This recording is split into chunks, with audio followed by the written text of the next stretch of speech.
Welcome everybody to our Industrial Advisors podcast, Bill Condon and Matt McGregor. And today we're going to focus on something that we are both very passionate about. It's the importance of teaming and importance of building the right culture within teams. And so, Matt, I know you really love our team and care a lot about the direction we're going in and the right way to build it. Talk a little bit about the importance of teaming in today's environment. Yeah, absolutely. I came into this industry really wanting to team and came into a great team, originally with John Todd, and then saw you as a full alignment of what I wanted my brokerage career to be. I 100% wanted a partner and a team formed around us. And I think it's so important because I think the top people in this industry are from teams, historically speaking, looking right now at, kind of the top producers, their teams. It's hard to go on a vacation and things, unless you have a partner that's fully aligned. And when I say partner, I'm not talking about just a revenue sharing person. I'm talking about somebody that you share the same goals, share the same values, have the same interests, and you're doing the deals together, not just separate. So I think that it's hard to work in this industry as an individual. I think you need multiple looks at something, multiple strategies. You and I do a lot of debating. We don't always agree, but that's the beauty in the team, right? All of a sudden you'll convince me, okay, yeah, I'm looking at this wrong, or vice versa. Normally I'm right, but the teaming is incredibly important. I think it's hard to be an individual in this industry. I totally agree. And I think, when you look at our clients as well, their expectations are to have teams work on their behalf. And, and to your point, real partners that are interchangeable and that they feel comfortable calling anybody on that team and they're going to get the results that they're looking for. And when you do look at the top teams in our industry, the top producers in our industry, it's typically fully aligned teams that are hitting the highest numbers and having the most success. And so I think from a client expectation standpoint, that's there as well. By the way, you touched on our clients. Even the clients with teams seem to do really well. Barton, Travis, and all the guys there, and that's a team, right? And they act like a team. They show up like a team. Same thing with Clarion.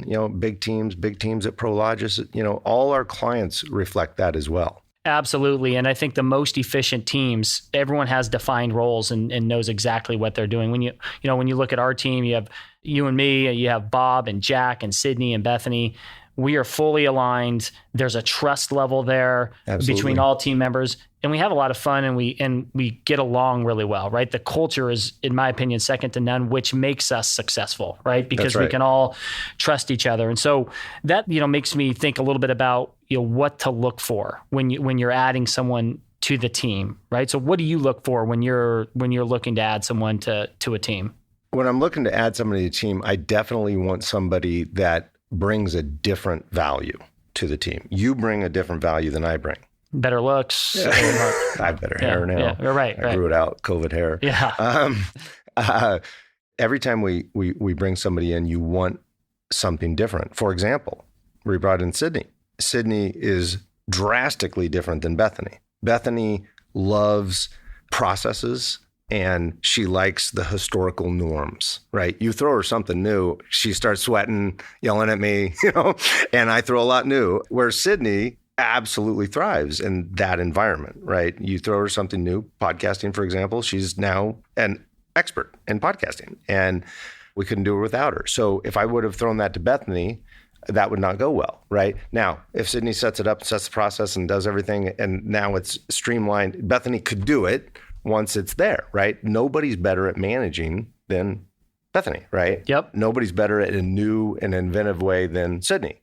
With that, we can go a little bit into what you look for. We got a new broker starting in a few months. What did you see in him different than, what is he going to add different than, say, what Jack brought to the table or what Bob brought to the table? Yeah, and then back to Sydney and Bethany, and both are, all world at what they do. They're just good at different things. But to your point, it's important to have those complementary skill sets, which is really important. Same thing on the brokerage side, right? Bob and Jack thrive at different things in this business. And that's important for us. That's important for our clients. And I think, Kyle, we're going to bring on, is going to add a different element to the team. So one, it's, do they provide a value segment, in an area that we need it in, right? And certainly Jack and Bob do, and Kyle is going to as well.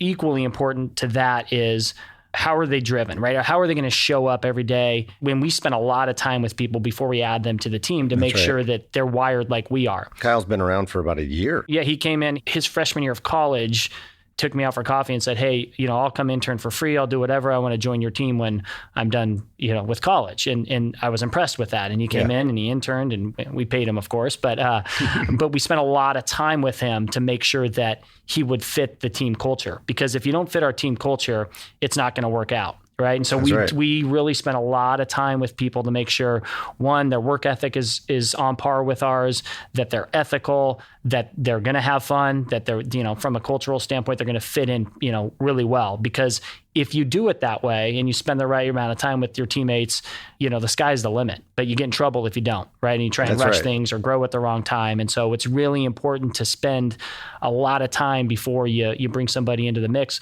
for their benefit and for the team's benefit, before making that commitment. That's right. And even you mentioned Kyle, even during his senior year, I've had him been doing projects from his dorm room or wherever he's at over Gonzaga, continuing to get to know him and seeing his work. And so you're right. It's, you have to be careful. And you mentioned it, trust and values. And those things are way more important to me. The person can learn the business, and as long as they have a little bit different skill set than we do or other members of our team, we don't want to bring on carbon copy people for duplication reasons. So you have to identify what that is. And if you spend time with a person, you can identify that, right? And then the other way to identify it, and we've all done it, is Kolbe tests. You look at my Kolbe test and it nails me, right?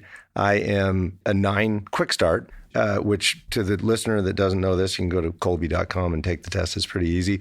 It nailed me, and I don't like standardized tests at all. But a 9 quick start means, big thinker. I go right out of the gate with something new, but my follow through is terrible, right? And so in comes Sydney and Bethany. And so I get the idea, I get it going. And if there's not somebody there to grab it, I'm on to the next quick start topic, right? And Bob, for example, is a fact finder. Yep. So he's not going to be as quick on the start, but he's going to take it a little bit slower, and he's going to go into a lot more detail and know exactly what should be done, where quite often I'll go on a tangent with very little fact-finding detail, right? That's right. And I think, it's a good point. When you build the right culture and people know their roles and they're spending a lot of time with each other, each person knows when to jump in, when to take over, when to, who should be the account lead with certain clients. And I think one of the things I'm most proud of with our team is the fact that our culture is so strong, we don't have turnover, right? That's right. I mean, we have a very unified group of teammates that are committed to each other, committed to growing the business and doing what's best for our clients. So the no turnover portion, I think, speaks volumes about culture. And so if you can build it the right way, people stay around, people are committed, and you're just more efficient. Certainly with all teams, there's challenges. How do you overcome challenges with teammates?